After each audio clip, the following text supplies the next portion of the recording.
एक दफ़ा इनको समुद्री जहाज से जब अमेरिका में जा रहे थे तो ये और इनका दोस्त जो कप्तान जहाज चला रहा था, कप्तान से बोले कि भाई साहब आप अखबार नहीं पढ़ रहे हैं तो आपका अखबार हम पढ़ लें थोड़ी देर के लिए।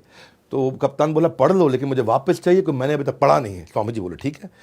स्वामी जी लेके अखबार अपना पढ़ने लगे। स्वामी जी ने फट से अखबार पढ़ लिया 15 मिनट में। पढ़ने के बाद उनका दोस्त बोला स्वामी जी का कि भाई मैं भी पढ़ लूँ। बोला आप भी पढ़ लो। तो वही पढ़ने लगा। वो पढ़ने लगा। समुद्री जहाज में चल रहे थे तो हवा तो बहुत तेज़ चलती है। अचानक इतनी तेज़ हवा चली कि अखबार छूट के निकल के समुद्र में गिर गया। अच्छा, कप्तान को आया बहुत गुस्सा। तुमको कहा था पागल स्वामी, तुमने अखबार मेरा उड़ा करके समुद्र में फेंक दिया, मुझको पढ़ना था।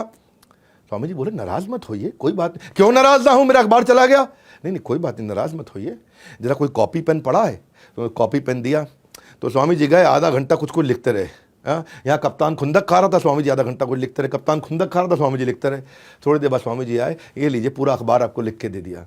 स्वामी जी ने एक एक शब्द अखबार का पूरा वर्ड टू वर्ड लिख के दे दिया। उसकी बुद्धि चकरा गई और बोला उसने उतर करके वहाँ चेक किया, बोला चेक कर लेना, पूरा वर्ड टू वर्ड पूरा अखबार छाप दिया स्वामी जी ने वहाँ पे। ऐसी फोटोग्राफिक मेमोरी थी। और वहीं पे कप्तान ने बोला कि ऐसा मैनिफेस्टेशन सुपर ह्यूमन पावर का ये ब्रह्मचार्य से आता है, लेकिन केवल ब्रह्मचार्य से नहीं आता, ये व्यक्ति अद्भुत है। ये कैप्टन थे शिप के जिन्होंने वैलिडेट किया जाके न्यूज़पेपर को चेक करने के बाद ये स्टेटमेंट दिया उनके बारे में। स्वामी जी एक अद्भुत व्यक्ति थे। ये इन्होंने दुनिया भर में कम्युनिटी, इंडियन कम्युनिटी को पॉपुलर बनाया, पावरफुल बनाया। जो हमारी वैदिक संस्कृति थी उसको जाके पॉपुलर बनाया, पावरफुल बनाया। एक शिकागो में एक कॉन्फ्रेंस थी 1893 के अंदर। इनको जब इनवाइट किया गया उस धर्म संवाद के लिए, जब इनवाइट किया गया तो सबको बताया गया कि ड्रेस कोड क्या है, फॉर्मल सूट टाई शर्ट, सब आके धर्म संवाद करने वाले। स्वामी जी धोती कुर्ते में पहुंच गए। अमेरिकन को बुरा लगा, अरे बोला था सूट टाई पहनने के लिए। स्वामी जी बोले नहीं मैं तो ऐसे ही आता हूँ। मुस्कुरा दिए। तो उन्होंने क्या किया, स्वामी जी को पहले बोलना था, उनका नंबर कर दिया आखिरी। सबको दिए 10-10 मिनट बोलने के लिए, स्वामी जी को दिए 2 मिनट बोलने के लिए। और बोले सोचे कि ये धोती कुर्ते में आए, कोई वैसे ही नहीं सुनेगा, और जब आखिरी के 2 मिनट बचेंगे तो लोग उठ के निकल लेंगे, इसको वैसे ही कोई नहीं सुनेगा। तो चाहते थे कि स्वामी विवेकानंद की बेइज्जती हो जाए।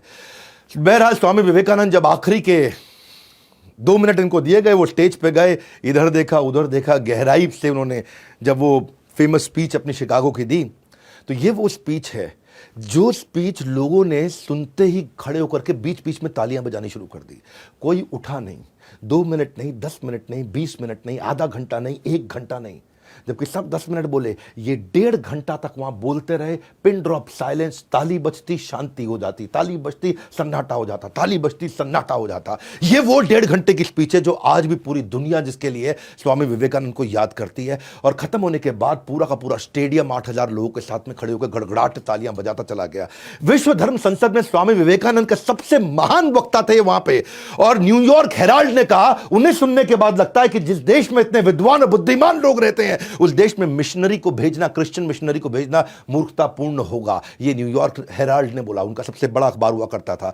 न्यूयॉर्क क्रिटिक ने कहा कि कई विद्वानों का भाषण अच्छा था लेकिन हिंदू साधु स्वामी विवेकानंद के भाषण के आगे कोई टिक नहीं पाया।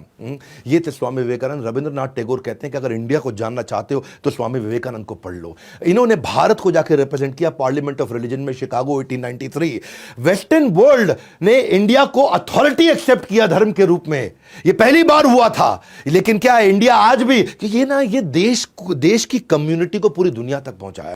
ये देश की कम्युनिटी को पूरी दुनिया को समझाया कि हमारी वैदिक धर्म की कम्युनिटी क्या है। बड़ा बिजनेस में मैं बिजनेस की कम्युनिटी को पहुंचाना चाहता हूं। स्वामी विवेकानंद हमारे आदर्श हैं, इसी भक्ति वेदांत स्वामी श्रील प्रभुपाद हमारे आदर्श हैं।